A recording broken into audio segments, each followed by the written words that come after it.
All right, man, I'm hanging out here with Lucas from Cold-Blooded Parties, and we are at Aqualand, and there's an interesting snake that I wanted to show you guys, because if you remember back, I did a video about the difference between pythons and boas. Now, both are constrictors, but in that video, we talked about how pythons lay eggs and boas give birth to live young, and that the other difference is that pythons have heat-seeking pits, whereas boas generally do not. But there, of course, with reptiles is always an exception to the rule, and we are looking at a Saharan Sand Boa. Talk to us a little bit about what makes this boa, aside from the fact it's a boa that lives in Africa, where most of the time you see boas in the New World. I know we have the Dumerel's boa in Madagascar, but these are boas, guys, that live in Africa, and what do they do specifically that kind of throws me for a loop? So these guys are egg layers.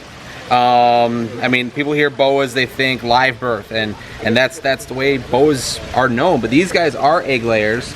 The eggs come out almost completely formed. So after they're laid, the incubation time on them is only between 18 and 20 days. Not a very long incubation. The babies are almost completely formed as they come out. Wow. They just haven't reached that next evolutionary stage to give birth to life. Yeah. See, that's what I was just going to ask. I mean, you're looking at possibly a linkage species, a species that actually is, and don't mind the music, they just cranked it up, guys. You're going to have to deal. There's all sorts of things going on at a water garden weekend. But anyhow, that's interesting. It's like an intermediary. And aren't there also, there's a lizard in Australia there, I forgot its name. Again, you guys are going to need to Google this, but there's a lizard in Australia that scientists have found that it went from laying eggs, now it is not.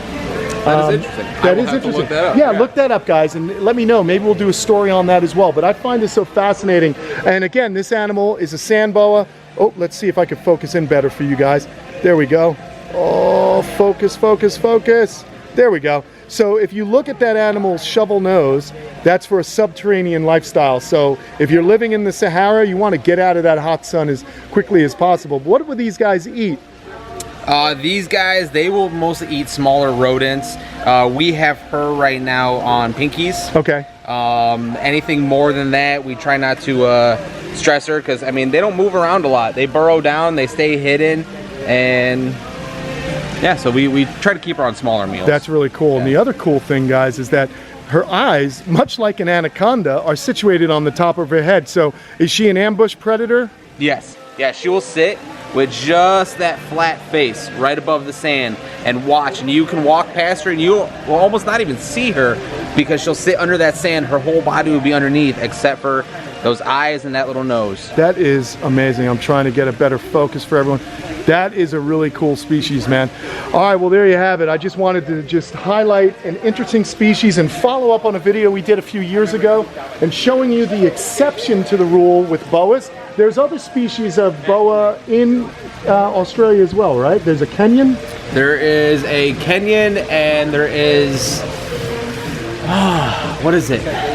I'm putting you on the spot. That's all right, Put me on the spot. That's okay, man. No one can know everything, but we learned a lot today. So if you guys want to find out more, Google is your friend, and we'll try and figure that out for you as well. But I'm really excited that we got an opportunity to meet her. What's her name again? She actually really doesn't have a name. All right, it's Miss Sahara 2019. Look at her, she slithers her way into your hearts. That's awesome, dude. I love that snake. Very cool. Thanks for sharing it with us. And you know what? If you guys live in the Chicagoland area and you want to have a really cool birthday party, one that entertains as well as educates, you're going to want to talk to Lucas and Cold-Blooded Parties. So I assume you're on Google, right? If they Google you, they're going to find you? Google, Facebook, Instagram. All right, we get our way around everywhere. Very cool. We'll definitely see some more of his animals in some other videos. Thanks so much. See you guys later. Don't forget to like and subscribe.